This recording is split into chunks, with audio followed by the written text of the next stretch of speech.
As Denny Hamlin said this week, back to the roundy rounds, Dover Motor Speedway. Still getting used to that, Ryan. Great to see you again, folks. I'm joined by Ryan Stevens, wintherace.info. It's been a couple of weeks, a couple of wild road courses. Shane Van Gisbergen back-to-back.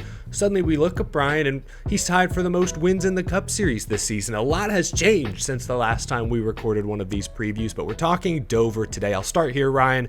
Dover's a unique monster, no pun intended. It is a concrete track, so we think Nashville, we think Bristol. But when you are looking at your metrics, looking at data for this weekend's race, what tracks are you looking at as comparables? And it's really tough. Yes, glad to be back, on an oval here. So, but Dover, very tough to compare anything to it. You mentioned Bristol, that's, high banked concrete. We can do that. Darlington, high banked, some tire wears, comers and goers, which you can see at Dover as well. Nashville, concrete track, like you mentioned. In the end, it's hard to give any of these tracks any serious weight when we're looking at it, but it is kind of just fun to look at because it's what we have from this year. And Dover's being ran later in the year now. So, could expect some different weather. With that being said, they're bringing a new tire compound here that hasn't been used before and won't be used again this entire season. So I think that tells you a lot about what NASCAR and Goodyear think about how unique this track is as well. So very hard to put any true comparisons to Dover. I saw that this morning, and I'll cut this out if I get my facts wrong, but I believe I saw a report from Bob Pockris that not only is this a new tire compound, but they actually did not do a tire test at this track with this compound this year. Talk about unknowns, to your point. Yeah. Well, we're going to do the best we can. You usually come out on top on these, Ryan. So it is a concrete track. That's the closest comp I can make. Kyle Larson won at Bristol earlier this year. Ryan Blaney won at Nashville, the other two concrete tracks. So who does the data suggest is the favorite this weekend? And how does that align with maybe your eye test? So our 20,000 race simulations we do on Win the Race place Blaney just ahead of Larson. But, the three tracks we mentioned, so Bristol, Darlington, Nashville, we mentioned quickly, Blaney was second, and first in our true performance scores on Win the Race.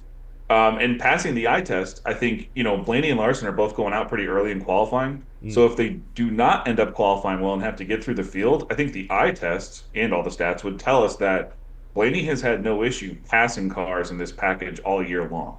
So, yeah, in the end, I have Blaney slightly ahead of Larson, both inside the top four in our simulations, but they are slightly behind two other drivers. Ooh, okay. So we'll talk heavy favorites here. You mentioned track position being important. That makes me think of, I think last year it was Kyle Busch who won the pole, and I remember pit road having that first pit stall. Maybe they've moved the timing line since then, but last year having that good pit stall was also like an obvious 1 to 2 position advantage on pit road every caution flag cycle. Okay, so who are the heavy favorites here? I'm looking at, we have four guys now with 3 wins in Cup. We have Bell, Hamlin, Larson, SVG likely not going to contend this week.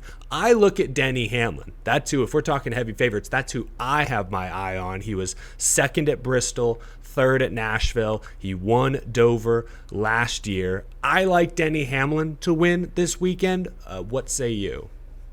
Yeah, we would agree. So Hamlin's our favorite to break this tie.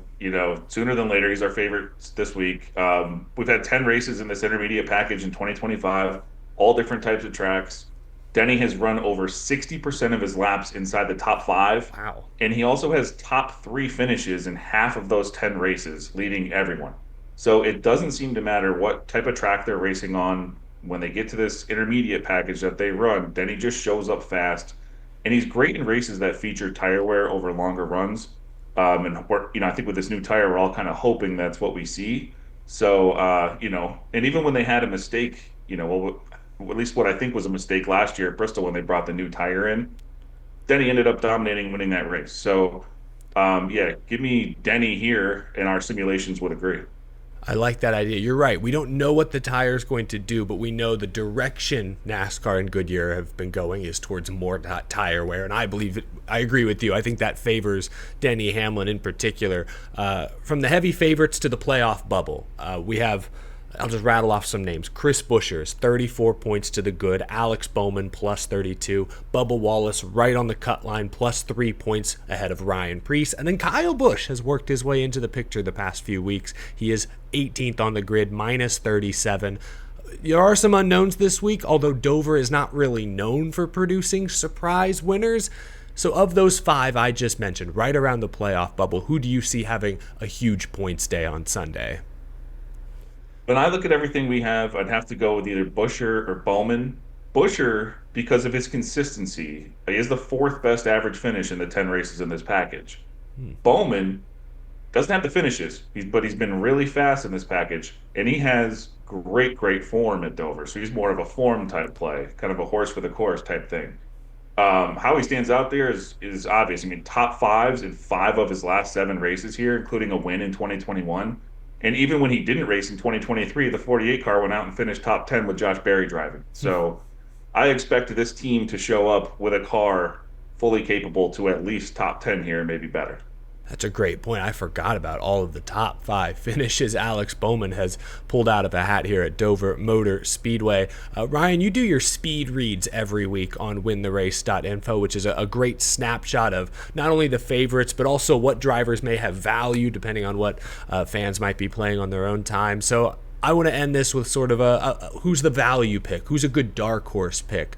I look at Kyle Busch. I've mentioned him a couple times. He won the pole last year, finished 4th in that race. Got some help maybe from that strong qualifying effort, that track position, especially on pit road. But he's coming off back-to-back top 10s, top 5 this past weekend at Sonoma. No similarities between Sonoma and Dover. Completely different ends of the country, frankly. But momentum is momentum, so I have an eye on Kyle Busch to maybe at least run top 5. He's getting closer and closer to pointing his way into the playoffs.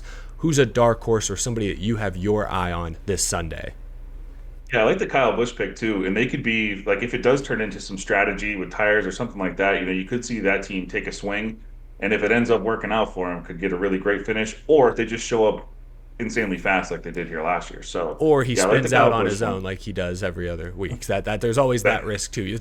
Dover's not the most forgiving, but anyway, he's the ultimate high risk, high reward. Yes, I'm going to mention one right now too, and I'll stick with someone who drives a dark horse in the Ford here camp. I'll go with Josh Berry. I just mentioned him. I've mentioned him probably 2 or 3 times when we do this kind of long shot segment at the end of these shows. But we mentioned how unique Dover is, and some drivers just kind of get it here. And you can tell by the track history, like we mentioned with Bowman. Josh Berry, to me, is that guy. He's never finished worse than 2nd in his 3 Xfinity races here, including a win.